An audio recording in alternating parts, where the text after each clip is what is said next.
Hello दोस्तों, money mountain के इस वीडियो में आप सभी का एक बार फिर से स्वागत है। और आज हम एक माइक्रो कैप कंपनी के बारे में बात करेंगे। तो कंपनी करंटली कमोडिटी ब्रोकिंग के बिजनेस में इंगेज है। Company gold, silver, crude oil, natural gas, metal, food grain, spices, oil and oil seed जैसे अदर कमोडिटीज में अपने कस्टमर को ट्रेडिंग ऑफर करती है। कंपनी 1994 में स्टैब्लिश हुई थी। कंपनी का हेडक्वार्टर मुंबई में है और कंपनी MCX और NCDEX की मेंबर है। कमोडिटी ट्रेडिंग के लिए MCX और NCDEX का प्रयोग होता है और यहाँ पर दोनों ही एक्सचेंज में कंपनी मेंबर है। तो कंपनी अपने कस्टमर को ट्रेडिंग फैसिलिटीज प्रोवाइड करती है और जो ब्रोकरेज वो चार्ज करती है वो कंपनी की इनकम होती है। तो इस प्रकार से कंपनी अपने रिवेन्यूज और प्रॉफिट जनरेट करती है। तो कंपनी का नाम है कंफर्ट कॉमो ट्रेड लिमिटेड। कंपनी के फाइनेंशियल देखते हैं तो कंपनी की मार्केट कैप है 6.11 करोड़ की। तो बहुत छोटा साइज है कंपनी का करंटली। और करंट प्राइस कंपनी का है 6 रुपये 10 पैसे का। कंपनी ने इस साल जो हाईज एंड लोज बनाए थे वो हैं 7 रुपीज के हाईज और 1.14 रुपीज के लो। तो देख सकते हैं आपकी 1 रुपये 14 पैसे से लेकर के कंपनी ऑलमोस्ट 7 टाइम्स हो चुकी थी और अभी करंटली कंपनी 6 रुपये 10 पैसे पे ट्रेड कर रही है। स्टॉक पीई है केवल 0.38, ये देखने वाली चीज है। और जबकि इंडस्ट्री पीई है 16 का। तो कंपनी अपने जो इंडस्ट्री पीई है वहां से बहुत कम के पीई में ट्रेड कर रही है। बुक वैल्यू कंपनी की 24.6 रुपीज है। 24.5 रुपये 25 रुपये के आसपास कंपनी की बुक वैल्यू है। तो यहां से भी कंपनी ऑलमोस्ट 75% नीचे के प्राइस पे ट्रेड करती है। फेस वैल्यू कंपनी की 10 रुपीज की है। मेन चीज है कंपनी के पास 15 करोड़ के रिजर्व्स हैं और उसके अगेंस्ट पे कंपनी पे डेट बिल्कुल भी नहीं है। कंपनी एक टोटल डेट फ्री कंपनी है। और कंपनी का प्राइस अभी हाल ही में इतना क्यों बढ़ा और आगे क्या चांसेस है कंपनी के प्राइस बढ़ने के लिए, तो ये इस चीज पर निर्भर है कि कंपनी ने जो अभी फंडामेंटल्स अगर हम बात करें तो कंपनी ने जो लेटेस्ट क्वार्टर है वहां पर 10 करोड़ रुपए का प्रॉफिट अपना दिखाया है, जो कि कंपनी के साइज के अकॉर्डिंग बहुत ज्यादा है। क्योंकि अगर आप देखें तो पूरी मार्केट कैप ही कंपनी की 6 करोड़ की है और केवल इस क्वार्टर में कंपनी को जो प्रॉफिट हुआ है वो 10 करोड़ का हुआ है। तो ये आगे वीडियो में भी हम देखेंगे कंपनी के क्वार्टरली नंबर्स में। तो इंट्रिंसिक वैल्यू जो कंपनी की निकल के आती है वो निकल के आती है 12 रुपये 70 पैसे, ऑलमोस्ट 13 रुपए की। तो अब बात करते हैं कंपनी के क्वार्टरली नंबर्स की। तो जो पिछले 12-14 क्वार्टर के नंबर्स हम पे अवेलेबल हैं, इसमें आप देख सकते हैं कि कंपनी का जो बिजनेस है 2018-19 से कंटिन्यूस डिक्लाइन कर रहा था, लेकिन इस साल जून क्वार्टर में कंपनी ने 30 करोड़ की सेल्स दिखाई है और जिसके अगेंस्ट में कंपनी को नेट प्रॉफिट 7 करोड़ रुपीस का हुआ है और ईपीएस कंपनी का आया 6.91 का।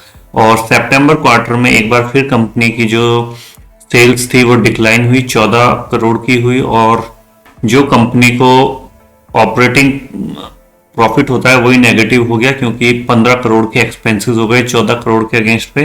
तो ये क्वार्टर भी कंपनी का सितंबर 2020 का जीरो रहा, कोई प्रॉफिट नहीं, कोई लॉस नहीं रहा, थोड़ा नुकसान हुआ कंपनी को।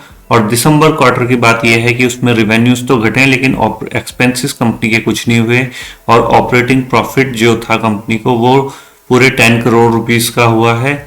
और क्योंकि कंपनी कोई इंटरेस्ट पे नहीं करती और कोई कंपनी पे एसेट्स नहीं होते ऐसी कंपनी को चलाने के लिए, तो यहाँ पर zero depreciation and zero interest है और इस वजह से प्रॉफिट बिफोर टैक्स 10 करोड़ रहा और जो नेट प्रॉफिट था वो भी 10 करोड़ के करीब रहा है।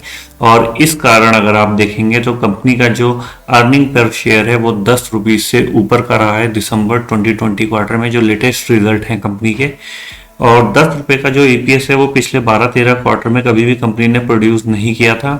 तो ये एक अच्छी बात है। दूसरी चीज इसमें इम्पॉर्टेंट ये है देखने की, जो कंपनी के सालाना एनुअल आंकड़े हैं 2015-16 से अवेलेबल हैं जो, तो यहाँ आप देखेंगे कि 15, 16, 17, 18 में 17 तक कंपनी के जो सेल्स नंबर थे वो बहुत कम थे और 2018 में कंपनी ने एक बहुत बड़ा सेल्स ग्रोथ दिखाई थी 92 करोड़ की, लेकिन उसका कुछ फायदा नहीं हुआ क्योंकि कंपनी के एक्सपेंसेस भी 92 करोड़ रहे थे उस साल, और इस वजह से जो नेट प्रॉफिट कंपनी का था वो केवल 1 करोड़ रुपए का था, और ईपीएस जो कंपनी का रहा था वो 1.5 रुपये का रहा था।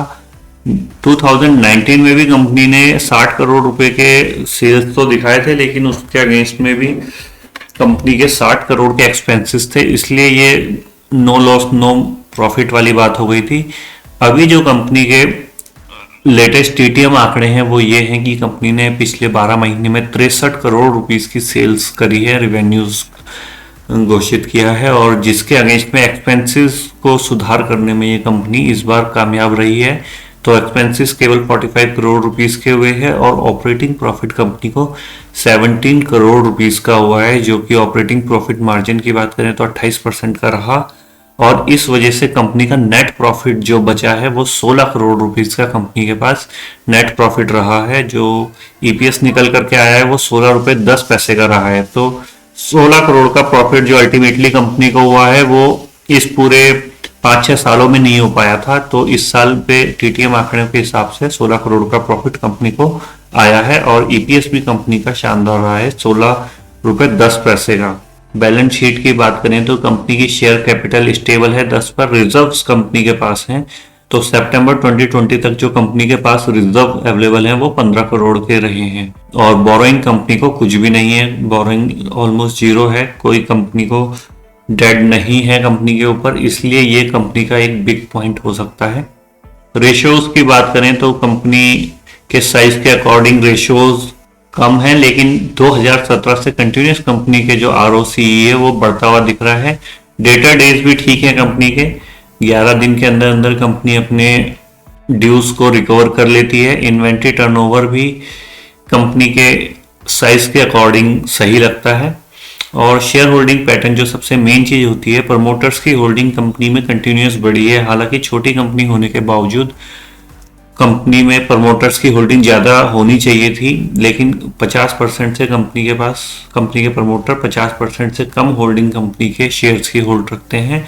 रिमेनिंग 53% जो है वो पब्लिक के पास है, लेकिन 2018 से कंटिन्यूस कंपनी के जो प्रमोटर्स हैं उन्होंने बहुत कम मात्रा में ही सही लेकिन अपनी होल्डिंग बढ़ाई है। तो कंपनी के प्लस पॉइंट की बात करें तो सबसे बड़ा पॉइंट ये है कि कंपनी के पास किसी भी प्रकार का कोई डेट नहीं है, कंपनी जीरो डेट कंपनी है। सेकंड बड़ी बात यह है कि कंपनी को टीटीएम आंकड़ों के अकॉर्डिंग कंपनी के पास इस साल अच्छा खासा प्रॉफिट कंपनी ने शो किया है अपने साइज के अकॉर्डिंग। और कॉन्स की बात करें, जो कंपनी के नेगेटिव पॉइंट वो हैं कि कंपनी एक तो बहुत ही छोटे स्तर की कंपनी है, कंपनी के केवल मार्केट कैप 6.10 करोड़ रुपीस की है। दूसरी चीज ये है कि कंपनी के पास जो सेल्स आती है वो स्टेबल नहीं है, कंपनी कभी ज़्यादा सेल्स कभी कम सेल्स ऐसे प्रोड्यूस करती है, ये एक बिग कंसर्न है। अब आगे के क्वार्टर में कुछ आइडिया नहीं लगा सकते ऐसे कि कंपनी का कितना सेल्स बढ़ेगा, क्योंकि सेल्स के अकॉर्डिंग ही कंपनी का प्रॉफिट होता है। सेकेंडली कंपनी के जो प्रॉफिट मार्जिन्स हैं उनका भी कुछ पता नहीं चलता है। कभी कंपनी अगर 90 करोड़ रुपीस का किसी साल पे अगर रेवेन्यू शो कर रही है तो उतना ही कंपनी एक्सपेंसेस शो कर देती है, जिसकी वजह से कंपनी का जो प्रॉफिट होता है वो जीरो हो जाता है। और कब ये चीज़ें कंपनी अनसर्टेन है इन चीज़ों के बारे में अगर कहे जाए। और तीसरी चीज़ जो कंपनी के बारे में गलत लगती है वो ये कि कंपनी के प्रमोटर्स के पास कंपनी की बहुत कम होल्डिंग है, मोर देन 50% जो है कंपनी के शेयर्स वो पब्लिक के पास हैं। तो भविष्य में यदि कंपनी इन कॉन्स में अगर काम करे और इन कमियों को दूर करने की कोशिश करे और सस्टेनेबल ग्रोथ दिखाने की कोशिश करती है आने वाले कुछ क्वार्टरों में, तो इस कंपनी के शेयर पे नज़र बना करके रखी जा सकती है। तो अगर आपको ये वीडियो अच्छा लगा है तो इसे लाइक करें, किसी भी कंसर्न या क्वेरी के लिए हमें कमेंट करें। शेयर मार्केट से रिलेटेड ऐसे इंफॉर्मेटिव वीडियोस देखने के लिए हमारे यूट्यूब चैनल को सब्सक्राइब करें। And thanks for watching this video.